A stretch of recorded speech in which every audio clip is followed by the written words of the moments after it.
And the way you get good things for the most part is acting with integrity. So I think, we both have, I've had a history of that. So there was no issue, with us, working together, and building a business, and making decisions. The other thing is a mutual respect and maturity. So both of us have, Tunji owned businesses. I had, a corporate career. Tunji owned business in the States, and he was there for decades as well. So there was no need, for any clash, right? The truth is, I completely respect and adore his personality. I know I can never be him, right? Um, and I know that he adores my personality. He doesn't want to be me, right? So and so that's what works for us, and so in terms of me being the CEO and him being the chairman of the board, it works because there's a 100% complete mutual respect. It doesn't mean we don't disagree, right? But for the most part, I know when it's his decision, and he knows when it's my decision.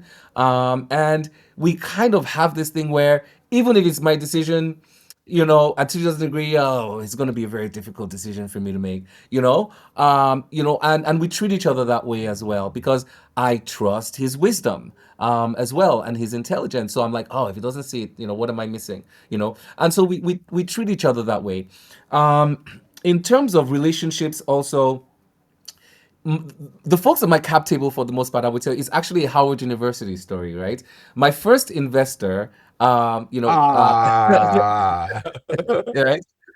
My first investor, Consonance, from Consonance, Biology, his wife actually was my classmate at Howard University. Um, and then Titi, who she is, Odufa, and then Titi later on also invested in Verify Me. So that's from Howard University. And then we had a big institutional investor come in as well, from Tangerine. And the chief investment officer, that oversaw that deal also went to Howard University, as well. So it's a very influential and powerful school to go to. I would say, and I would say there's a lot of Howard success everywhere, but definitely, served us well from all through, and even from a business development perspective.